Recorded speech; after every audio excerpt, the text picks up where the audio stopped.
I don't mind. Okay. Okay. I think you speak first.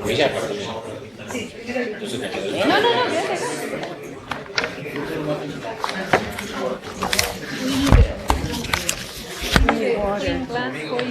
Gracias por la defensa del populismo. Nunca entenderé estos anglosajones cómo lo atacan. ¿Cómo? Nunca ¿Por qué lo atacan al populismo? Si Jackson lo inventó. Bueno, porque está muy bien que... ¿Qué tal, Linda? Wrong. These look clean. Your foot seems to hurt. Dropped something on it yesterday. Yes, but it... no.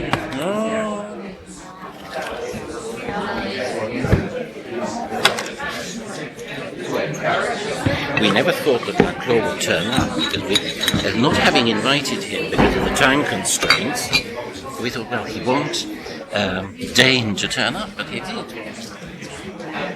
Good. We found some. Sorry, they appeared. Sorry.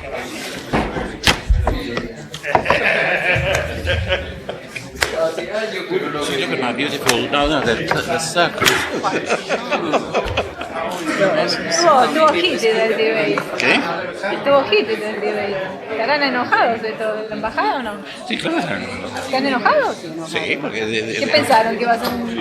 No, porque encuentran que... distrust towards American institutions. ¿Qué? Distrust towards the US.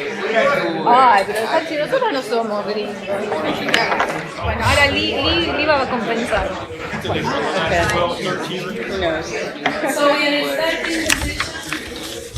Professor Laclau and Schmitter, please. Are you going to be at dinner? Yes. Okay, let's see. Okay.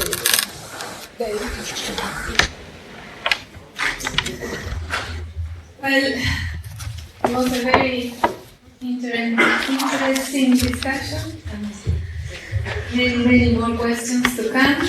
Let me now introduce Professor Lee Payne.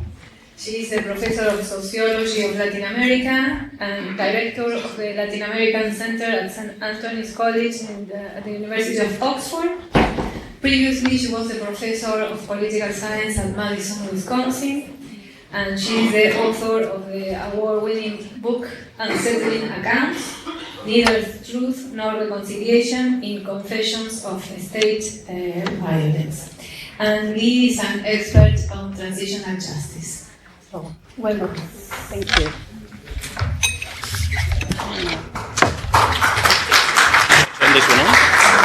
So I don't have to do anything else. I just should wait to applaud.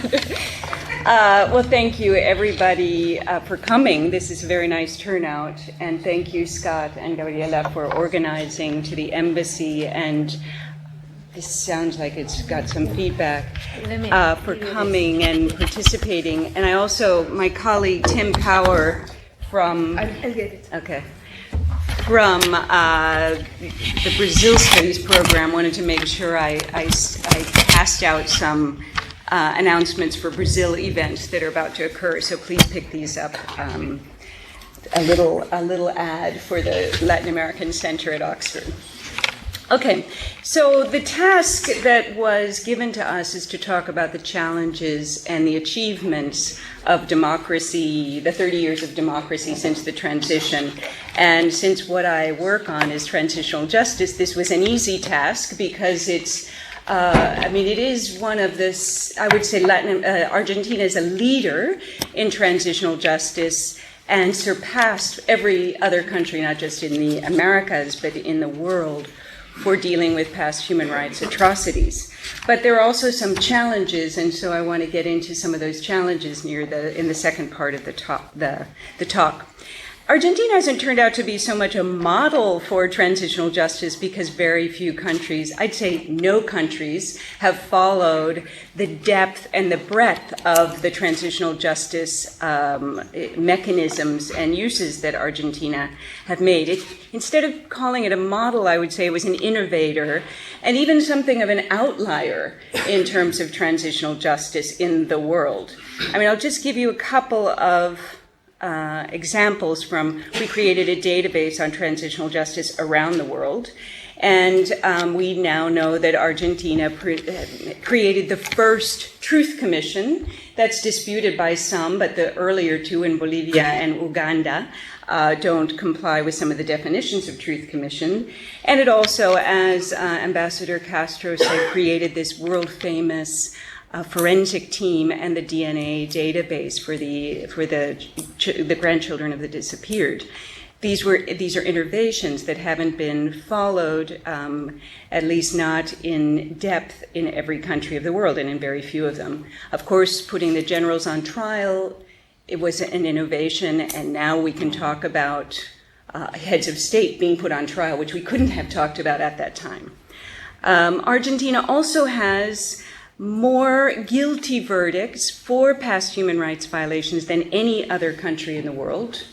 It also has, at the same time, has had more amnesty laws for human rights violations than any other country in the world. It has had eight amnesty laws. But despite having all those amnesty laws, it has more domestic and international legal challenges to those amnesty laws. And is one of the few, and this is by far more legal challenges to the amnesty laws. And because of those challenges, it was able to derogate all 8 of the amnesty laws. There are only 2 other countries, Uruguay and Bangladesh, that have appealed their amnesty laws, and they haven't gone and still continue to struggle with bringing justice for past human rights violations. So it hasn't had the same impact legally, judicial impact in terms of bringing perpetrators of human rights violations to trial. So Argentina, we have to think of as unparalleled, maybe even incomparable in terms of transitional justice. And I could say it's a sort of an illustration of the politics of the art of the possible in transitional justice terms. And I was thinking about that expression, the Bismarck quote about the politics of the art of the possible, and then realized in looking into it that it actually has an Argentine connection too. Does anybody know what it is? It's one of the songs from the rock opera Evita. So there's a little connection between the Bismarck and Evita. Argentina hasn't ended this role of innovation in terms of transitional justice or this art of the possible. As both Gabriela and Paolo have said, they've left some of the things that are left undone are being done in Argentina today. These innovative steps are most specifically putting companies on trial for their involvement in human rights violations during the dictatorship. So corporate complicity in repression in the dictatorship. And this became a rallying cry in the 2012 anniversary of the coup, the linking corporate complicity to the dictatorship, or linking corporations to the dictatorship. There were banners and leaflets that linked the corporations to past repression. These banners read, "Los grupos económicos también fueran la dictadura." Right, so linking in this way we talked about earlier, bureaucratic authoritarian state. Also, Alicia Castro talked about Rodolfo Walsh, and this is the sort of linking the civil side, the economic side, to the military dictatorship. And in fact, in Argentina, references now are not so much to the military dictatorship, but to civil military dictatorship, using that linkage between the two sides of this. These new judicial cases target that civil business side of the dictatorship, and some scholars of transitional justice are calling it the missing piece in transitional justice, looking at the role that companies played in sustaining the regimes, but also in the acts of repression, violence against the enemies, the so-called enemies of the regime. International law is not very well developed around these kinds of cases, despite efforts in the era of the Nuremberg trials to bring private companies to hold private companies accountable for certain kinds of violations, like the Bruno Tech case for Xylon B gas used in the extermination chambers of the Third Reich, and also Friedrich Flick case of slave labor, and then, of course, the many reparations cases for slave labor in Europe. But Argentina is innovating in this area, drawing on international law, but also creating domestic law that will make it possible to prosecute these cases. Some of these are discussed in Horacio Virvisky's new book with Juan Pablo Borolapsi called Cuentas Pendientes, and I'll just mention a couple of these cases if I have time. Okay.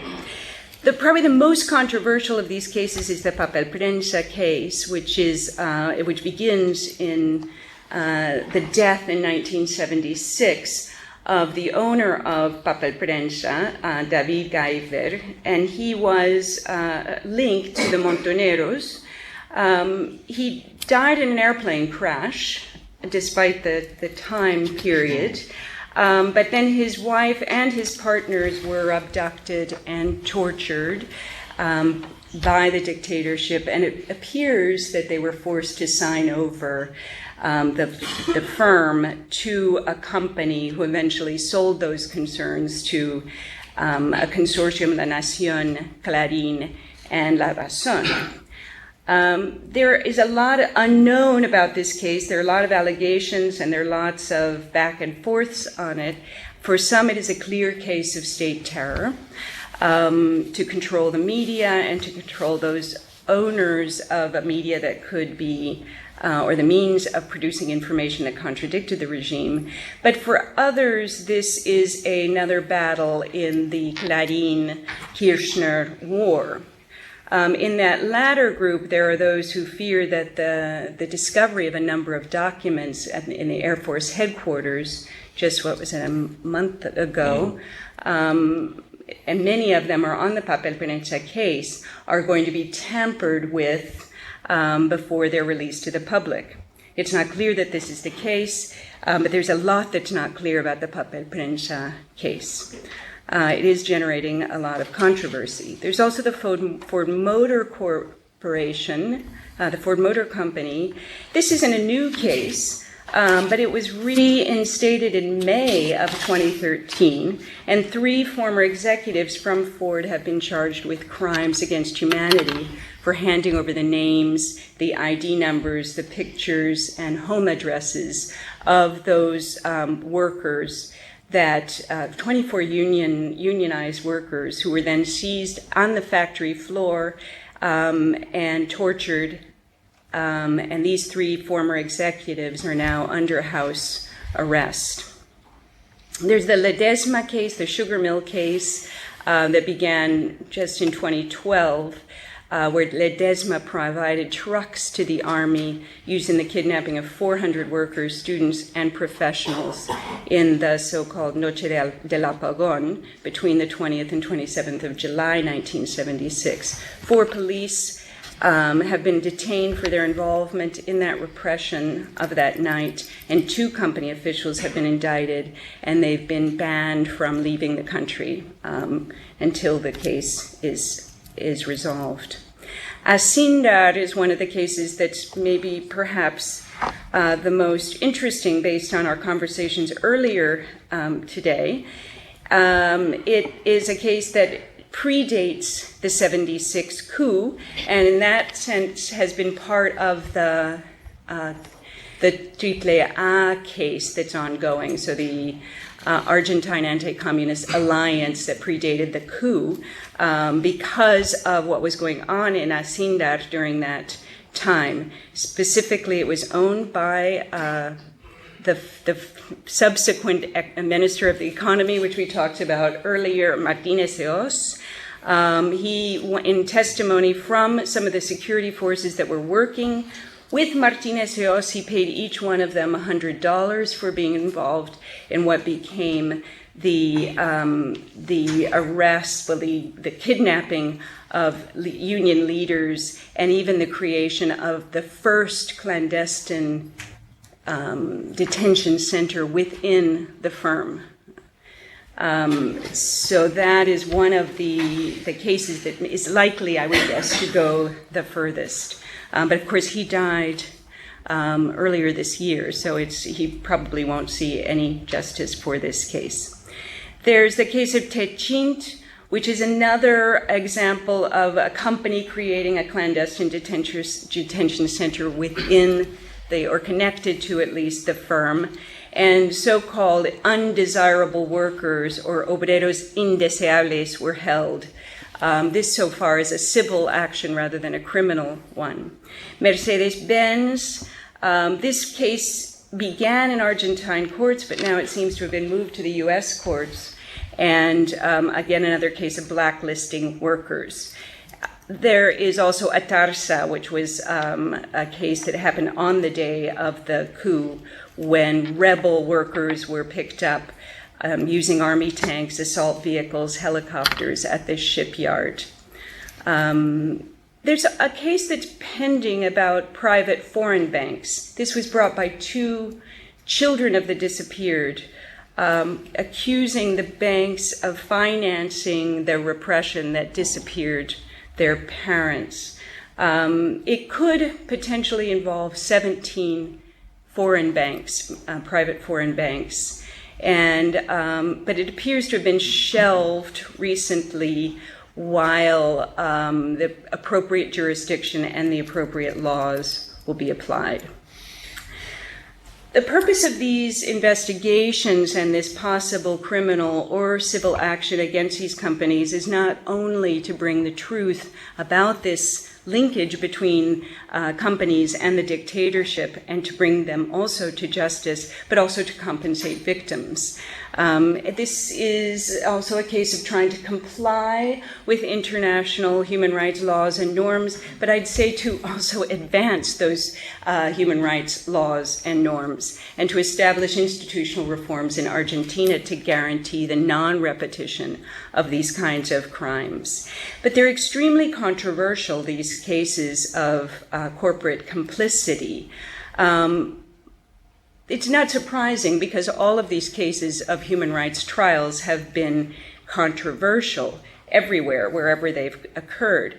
But I would say that these in particular are controversial because they fall into what both Scott and Philippe said were, that new democracies are not making radical moves. These are radical moves, and I would say even the first trials were radical moves. So there have been a lot of radical moves that have, perhaps in these cases, deepened democracy rather than threatened democracy. So that would be a twist that I would put on the comments that both of you made earlier today. So far, though, these cases are primarily on what I would call as the more crystallized international human rights law, which is the physical integrity cases, civil and political rights. But I think they are likely to go into economic, social, and cultural rights because of the involvement of these large corporations in the process of disappearing or contributing to the disappearance of workers. But I also have not found, we've been creating a database on business and human rights violations, and we really haven't found any other case like Argentina. There's a beginning of this in Uruguay, some in Chile as well, but nothing has advanced as far as it has in Argentina. So this is another example of innovations around transitional justice. So like the efforts to create the first Truth Commission, to form the world-famous Argentine forensic team that now goes around the world in assisting other countries in looking for the bones of the disappeared, the creation of the DNA banks, the the overturning of the amnesty laws, the advancing of human rights trials. These corporate complicity cases also further demonstrate the art of the possible, and Argentina may be able to establish and develop those tools for making this possible in the future. Thank you.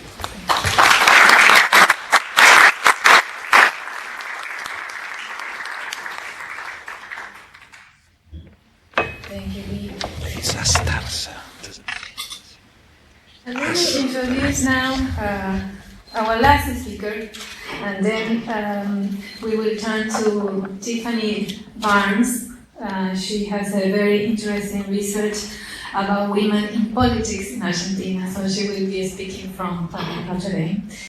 Our last speaker here is Professor Guillermo Mencken, who is a senior research associate at the Center of Latin American Studies at the University of Cambridge. Also, when time allows, he's a professor at the Universidad de Belgrano in Buenos Aires.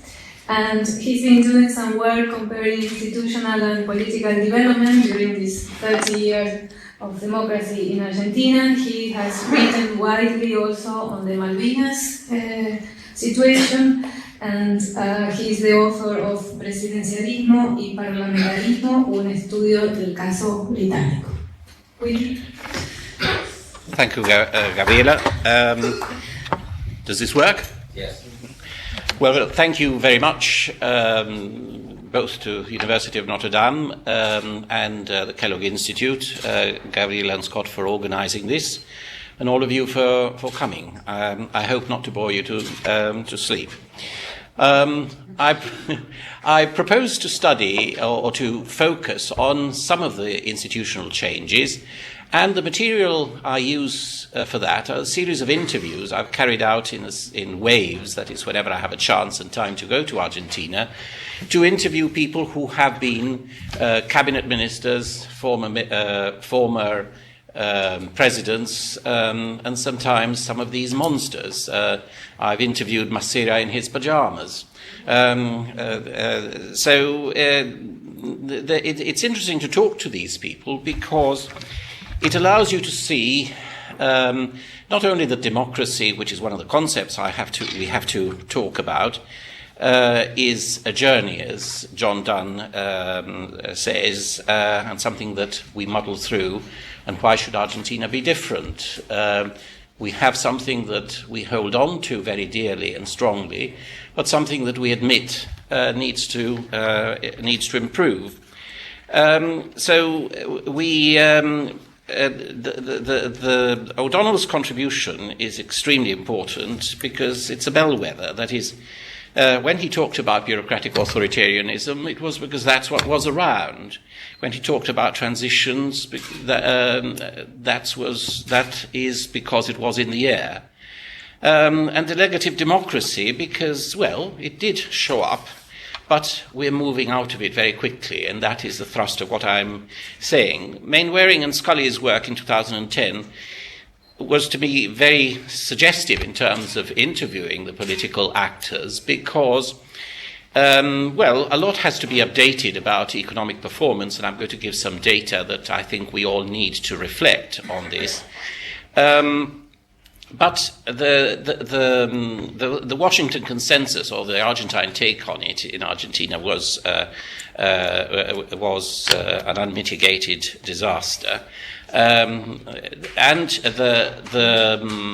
the most useful of Scott Mainwaring's conclusions is the ninth one, that is how political actors process the historical legacy. That is, how did they try to behave so as not to repeat the same mistake? They saw that there was a flawed political party organization, especially in the case of Peronism, low militancy, especially close to breakdowns. I owe this to a discussion with Professor Linz. Courtly mechanism having a negative impact, especially in the 1950s and 1970s. Now, things are different. and the lack of a minister to coordinate the cabinet, which was a problem, especially when a president is incapacitated. The United States had that problem with Woodrow Wilson.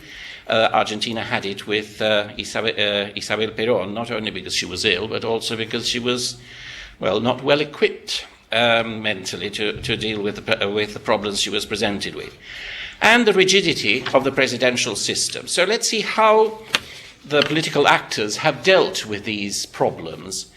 And they've moved very quickly towards trying to change things, bearing in mind how they perceived the problems. Presidents now resign when there is a problem, when there is a political crisis, and that makes coups less possible because there is a replacement. The best solution is that in the United Kingdom, where in a month you have a new government, but we're moving close to that because a lot of people do propose parliamentary democracies. Since the 1994 constitutional reform, there is a head of cabinet, and now there is, for the first time, a head of cabinet that has his own constituency, that is victorious in elections, and that is not merely a presidential stooge. So, another improvement. And the court has been replaced by, well, officials, proper officials, guardians in the Eastern sense.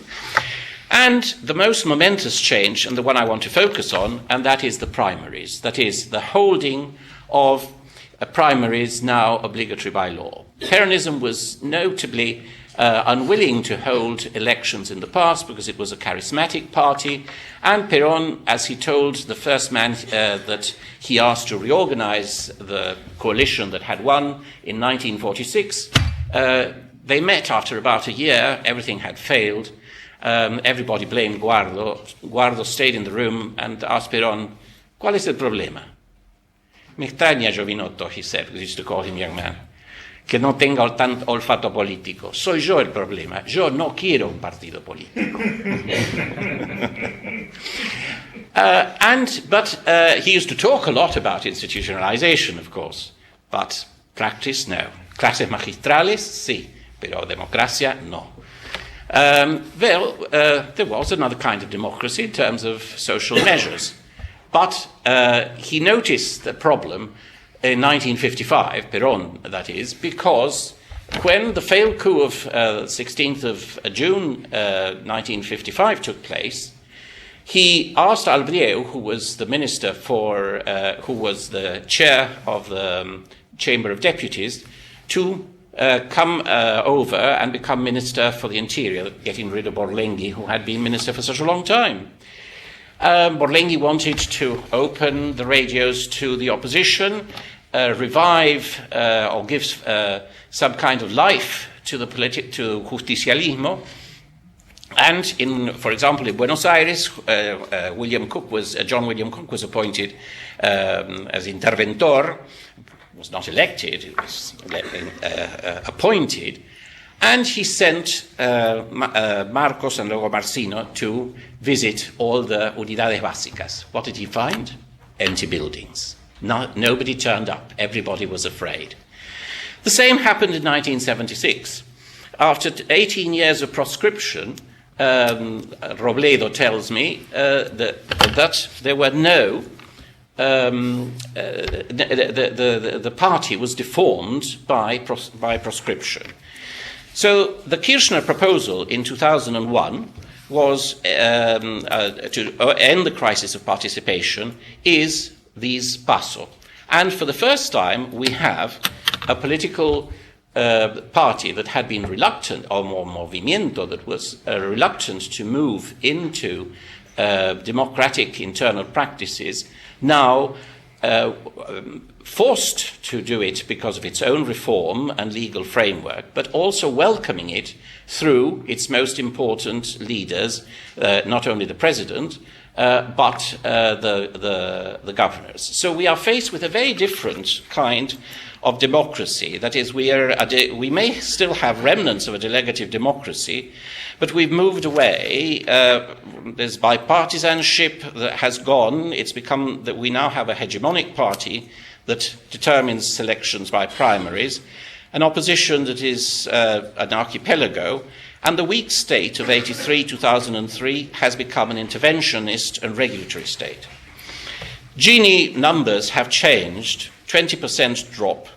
The salaried sector, which only took 40% of the national income until 2001, now has 54% of national income. The middle class has doubled from 9.3 million to 18.6 million. GDP growth has averaged 8.5% until 2008, and now it averages only 7.5% because of the slowdown. And people talk about corruption.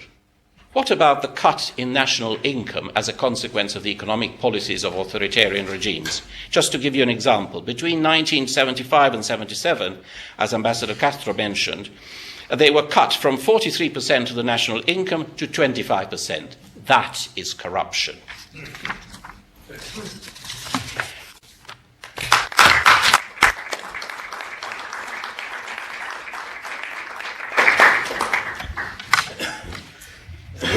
Thank you, Willie.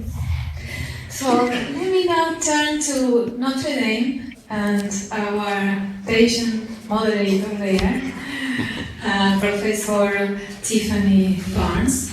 Tiffany is Assistant Professor of Political Science at the University of Kentucky, and she holds a PhD from Rice University, and currently she's a visiting fellow at the Kellogg Institute. And I learned a lot of Tiffany's research. She has conducted a wonderful research program in the provinces of Argentina, and she is an expert on women participation in legislatures, and she has some very important trends to share with us about Argentina being a pioneering country in some of these aspects. So I will turn to you, Tiffany. So I think your work is a wonderful way to finish the panelists' presentations, and then we will open the floor for questions, criticisms, and comments. Excellent. Thank you, Gabriela. Well, today, one thing that Gabriela really emphasized as I prepared my comments for today was that today is a day of celebration for democracy in Argentina.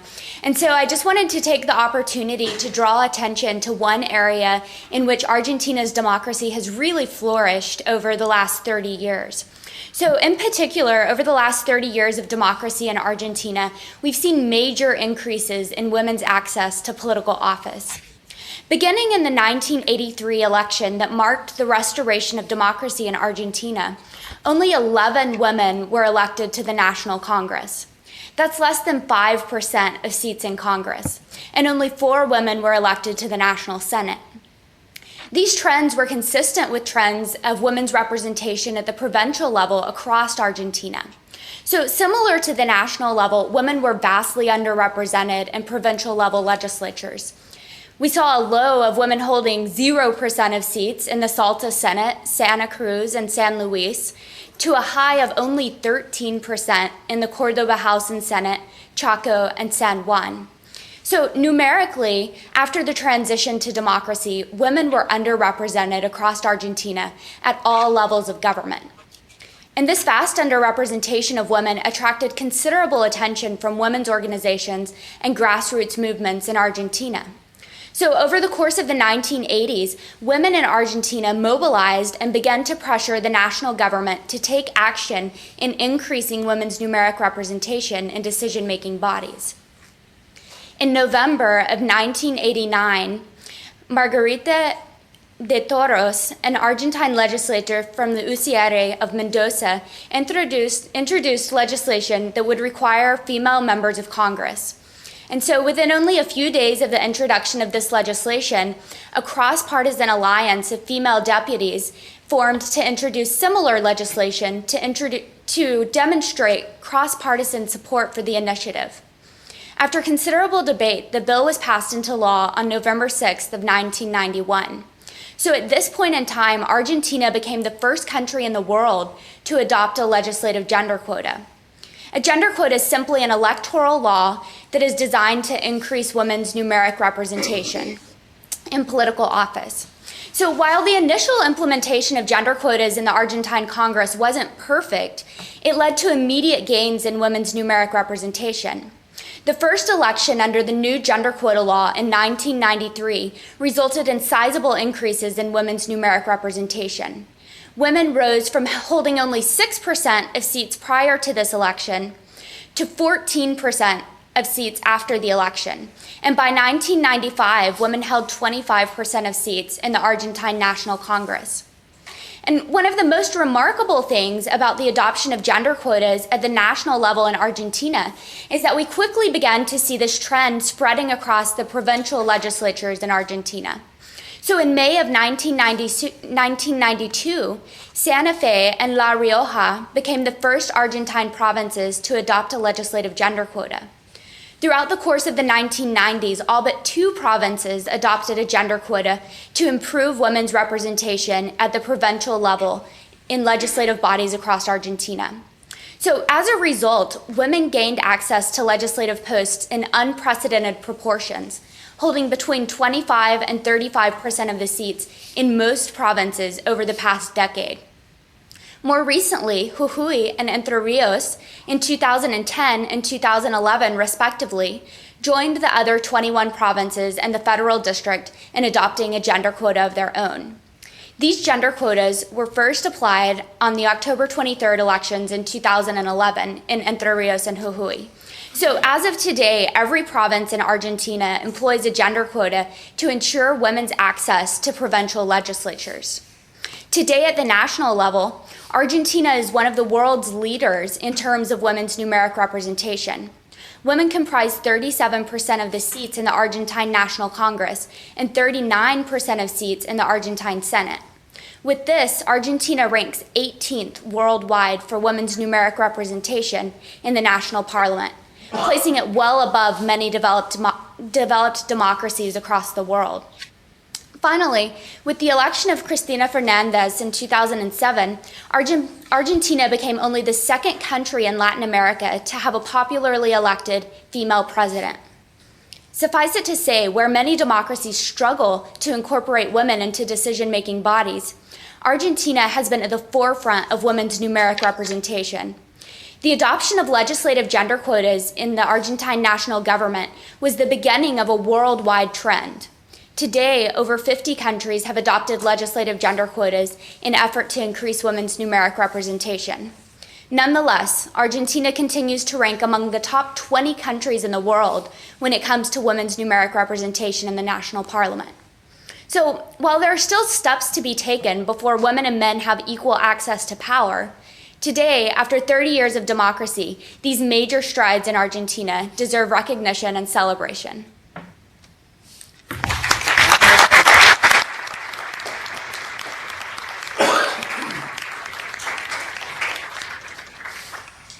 Thank you, Tiffany. Thank you very much. So now we are going to open both floors, here and Notre Dame, and questions, comments, criticisms. I'm going to invite the other speakers, if informally you can join the table. If there is a question addressed to the ambassador, we can ask her. Yes. I have a question for Lee. Okay, come and You have to sit yeah. there. First you make the question from there, and then A very quick one. no, you are covering the camera, so they cannot see us this in on? Notre Dame. Yes. I'll use this one, yeah. No, just a very quick one. You've made a very convincing case for Argentina as quite exceptional in this issue of transitional justice.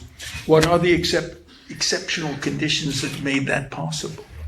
Why is it that nobody else has been able to do this? What is exceptional about Argentina that made this possible? Should I just?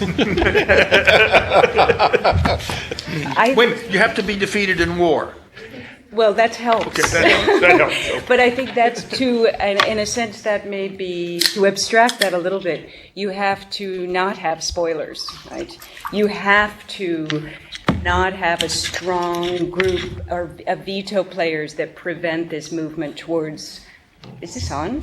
Towards prosecutions. And you also have to have civil society demand And I think these things are linked up in the sense that you're going to have stronger civil society demand with the kinds of violations that took place, the extent of the violations that took place, the discrediting of the military so that there weren't blocks on civil society demand. But I think another issue is that, and the one I can't quite explain yet, so I will throw this out to you, is why there were judicial leaders willing to take these cases on. Because I would suggest that you can have some of these things but still not have the leadership in the courts to bother taking the cases and to advance them. Certainly there was international pressure, and the Inter-American Court played a crucial role, but it did in other countries, and perhaps more, in fact, more stridently in some cases, without having the same kind of impact on judges who were willing to take these cases forward and to rule against the dictatorship. So that would be my argument. Questions, comments?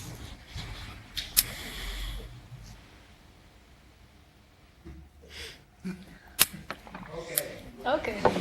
We just need to get warmed up. After the reception. Yes. You should It's first. Marcelo Puto from Pagina Rossa, an Argentine newspaper.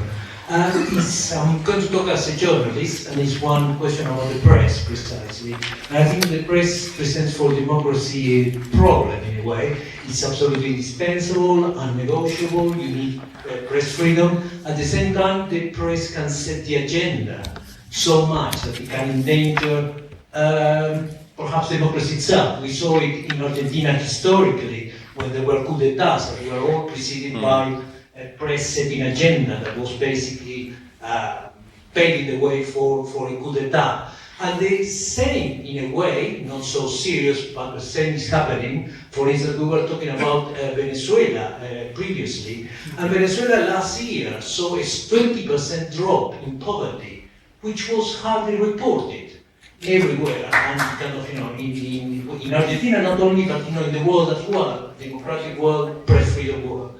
It wasn't reported at all. Now, so basically the question is about how to deal with this, if you want, ambivalence about the press. On the one hand, it's absolutely indispensable and it's unnegotiable. On the other hand, it sets the agenda so much that it can make us forget about something that I think endangers much more democracy than other things that, for instance, can be poverty.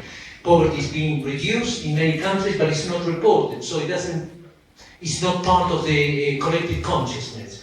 And because of that kind of creates a certain sense of insatisfaction with governments and with democracy itself.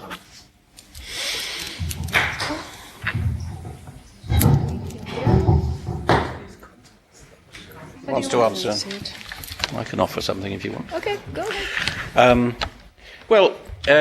One of the things that has changed in Argentina is that, as has been mentioned before, that civil rights and rights such as press freedom, which before were dismissed as bourgeois bits and pieces of nonsense, are now welcomed. And the degree of violence that was exerted by the military created a new consensus amongst the right and the left, and the press has had a role to play.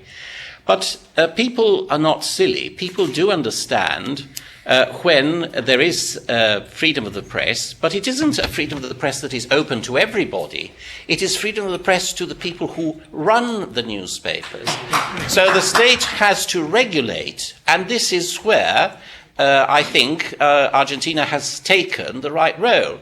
And we shouldn't worry about Anglo-Saxon aspersions on our democracy. Our democracy is our creature. We will nurture it or we will kill it. What the Financial Times thinks or what the Economist thinks, I just don't give a damn. And we should all do that. Because when they thought we were doing right, we had record unemployment and record poverty. So if the Anglo-Saxons have nothing to teach us, we have to be more sensible in running our economies, okay. But I will not take lessons for those who are fair-haired and blue-eyed.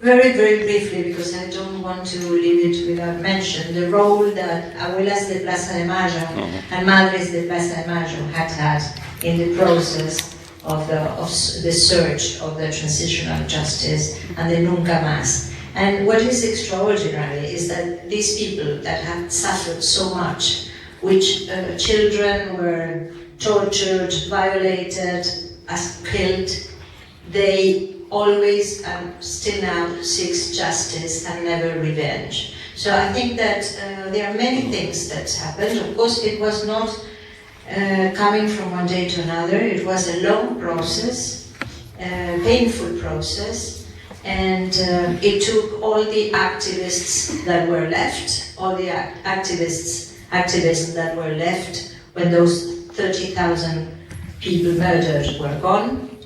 It took a lot of patience, and but I didn't want to leave those organizations that were very important mills of the transitional justice. I didn't want to leave them without mentioning today.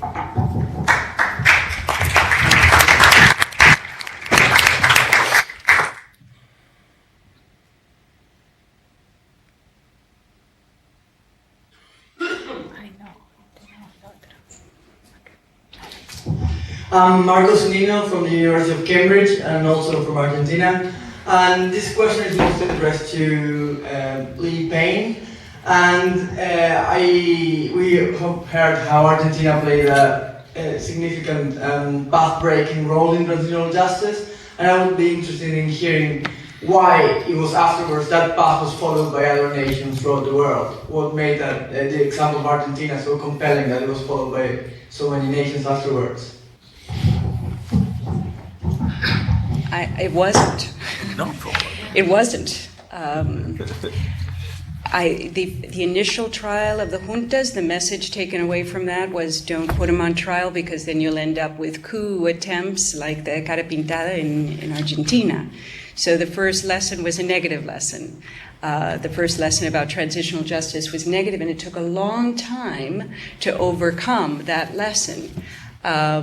But Argentina managed, this is why it's important that there were all these legal challenges to the amnesty laws that were subsequently imposed, because then there was a sort of learning that you can eventually put these individuals on trial without jeopardizing the transition, without bringing the military out of the barracks. And and there were mobilizations globally in order to make that happen. So the second lesson was wait, and then maybe put them on trial. So Brazil still doesn't have trials, right? So Chile does, but without ever overturning the amnesty law, because that amnesty law still has very strong appeal among those continued supporters, what I was calling in answer to Philippe's question, from the veto players who will prevent that. And it doesn't have the kind of judicial leadership that Argentina has to advance these cases through the courts. So I could say that you could say that the same kind of international pressure exists in most countries of Latin America to prosecute past human rights violations without that same kind of action taking place in those countries. So that's the reason I was saying Argentina is really unparalleled and in a way incomparable in terms of transitional justice. It may be leading a path. Whether it has any followers, it remains to be seen, but maybe over time there will be. Thank you. I have another question for you on this similar point. So you had mentioned that you thought the involvement with bringing businesses into trial and questioning their role in the violations of rights. You mentioned that you thought that could lead to involvement in economic and social rights. I'd like to ask what you meant by that. If it means that you think that the courts are going to start legislating on issues of economic and social rights, and how. And I also wanted to know why you thought that you see it moving in that direction.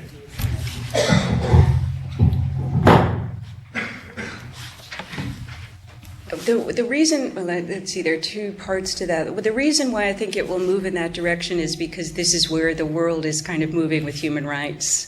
Thinking about human rights is to not think of them solely as physical integrity rights, but also the other sets of rights around economic, social, and cultural rights. And I would suspect that because of the role Argentina has played as leader in the civil and political, particularly physical integrity, and because this issue is opening up around economic crimes, that this is likely to be the next step. In a way, the physical integrity rights are easier, not to say that that much has happened yet, but they're easier because they're clear abuses. The kind of repression that that these companies carried out are very, very clear and might be, in that sense, easier to carry out. Some of the cases of corruption, where these are economic crimes, plunder, bribery, are going to be harder to argue in terms of human rights. No. And so there are likely going to be other sets of laws that will be used to deal with them. And in that way, they may not be able to advance this notion of human rights, of economic and social or cultural rights. What about the statute of limitations? Let me ask you, Tiffany, any questions there, today? Or we pick up more questions here? No, that's okay. I think we're good right now. Go ahead. Okay, I think Lee has a question. So thank you for your presentation. No, I turned this off. Thank you for your presentation, and I found it very impressive. Can she hear me? Mm-hmm. Yes? Okay. Yes. But I wondered, it is impressive the kind of improvement in terms of the representation of women in government. But what has it meant in terms of achievements for women in rights and labor and pay and other sorts of gender rights issues? Okay, that's a great question, and it's one that research has spent a lot of time looking at, not only in Argentina, but in most democracies, as democracies have started to incorporate women. And currently, research on Argentina specifically shows that women are more likely to introduce legislation dealing with women's rights and also social issues. And so one thing that we've seen really evolve in Argentina over the last decade is laws on violence against women, domestic violence laws. And so specifically, when the laws were first introduced, they didn't have much teeth. And over the last decade, we've really seen laws on violence against women evolve such that it's given provinces or provincial level governments more jurisdiction to take action in those areas. Now, one thing that governments still struggle with is getting the finance allocation that they need to properly implement programs such as that. So it's an ongoing struggle, but most research indicates that incorporating women into legislative bodies has resulted in positive advancements for women's rights.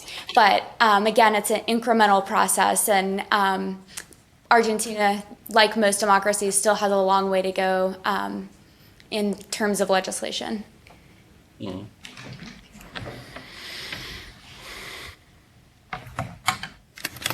Questions, comments? Yes. Hi, this is an open question. When does transitional justice end, if it ever does? And when is it time to turn the page, without obviously forgetting? But when do we move? When is it time to move on? Thank you. Not yet. He said not yet. Not yet. We're not there yet. When everybody's dead. Would you like to say something? Well, this is a very, It's him. because associated with that question is, when does transition end? So one answer would be transitional justice ends when the political transition ends, and that is to say when there are a new, mutually established, accepted set of rules about a variety, a range of things. And among them would be, obviously, the role of judges and level. And you get, as was just said, individual countries will have very different allocations of compétences or whatever to these different groups.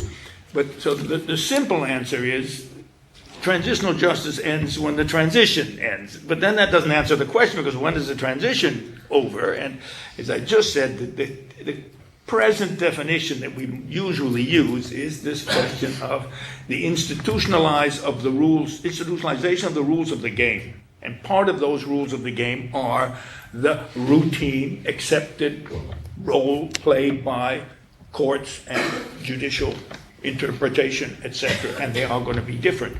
At least that's the short answer. But there is still a great deal of controversy over what are the necessary rules to make a consolidated or institutionalized democracy. And here we go to something that has been floating above this discussion right from the beginning. It's differences in what we think democracy, how we define democracy, because you need to first define democracy and then you understand what are the rules that are necessary to make democracy, quote, effective, or to exist in an effective manner. Okay, we are done with our time. We may have disagreements, but we are all celebrating 30 years of democracy in Argentina. I think that's a great thing. We will invite all of you to have a reception.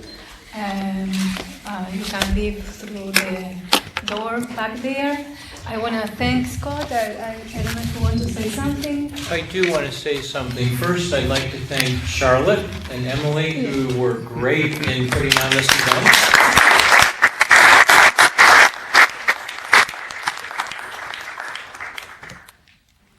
Also, Teresa back on the home campus. And second, I'd like to thank all of you, and again, with Gabriela, we welcome you to the reception, which will start immediately out here. Thanks again.